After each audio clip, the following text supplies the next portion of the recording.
Learning to balance an equation. So let's learn how to balance the equation in just 5 steps. First step, count the number of atoms on each side. Now here it is S and here it is oxygen. This is sulfur. S stands for sulfur, O stands for oxygen. This is sulfur dioxide gas. So the first one is we have to count the number of atoms. So S, sulfur has how many atoms? So we'll write here 8 atoms. Oxygen has how many atoms? So we'll write here 2 atoms.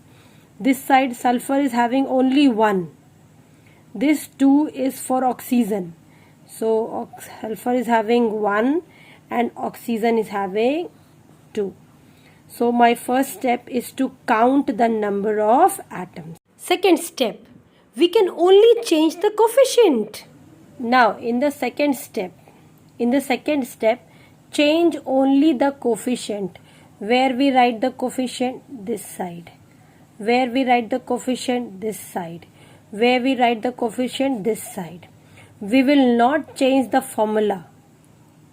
We will not change the subscript. This side it is 8. That side sulfur is only 1. So if we write here 8 this side, so we'll multiply 8 this side and it makes 8. Now here sulfur is 8, here sulfur is 8. It is balanced. Come to oxygen. This is O2, fine. But this side when you write here 8, that means this 8 coefficient is for the whole compound. This whole compound. 8 in front indicates that sulfur is also 8. Is now 8 to the 16. So oxygen also we have to multiply 8 and this makes 16. Now this side, if oxygen is 16, come to this side. So here also we have to mention 8. And this side also will multiply 8. That makes 16. Never change the subscript. That is the third step in a balancing equation.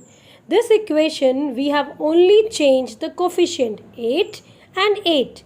But we have not changed the subscript. That is sulfur 8 and this side oxygen 2. Step 4. Balancing the compound. So this side if we write atom it is 2.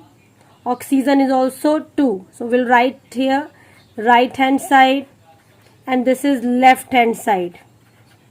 Okay, there also it is 2 and oxygen is only 1. Now please check this. This is balanced but this is not balanced. So if we mention here 2 in front, 2. Now oxygen is 2 and oxygen is also 2. So both are 2. They are balanced. But now here hydrogen is 4. See? 2 into 2 makes 4. So here it is only 2. So now we'll multiply here and makes it 4. Now come this side. Hydrogen is again 2 this side. So we'll multiply by 2 and makes it 4. So this side also hydrogen is 4. This side also hydrogen is 4. So we'll write 2 this also.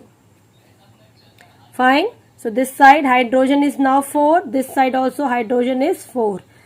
Left hand side oxygen is 2. Right hand side also oxygen is 2 and my equation is balanced. Step number 5. Balancing the polyatomic ions. So in an equation containing the polyatomic ions, let's write down the atoms. Calcium is 1. So this is considered to be as 1. Why? Because it is a polyatomic ion or a polyatomic. So here sulfate is again, this is considered as sulfate. Sulfate is 1. Sodium is again 1. And this is nitrate. NO3 is nitrate. So nitrate is also 1. How do we know that we have to write full? So each compound is made up of 1 positive and 1 negative ion. So this whole is 1 negative and this is 1 positive. So this is considered as a polyatomic ion. So nitrate is again 1. Come to right hand side. Calcium is 1. Sulfate is again, whole sulfate is 1. sodium, here it is 2.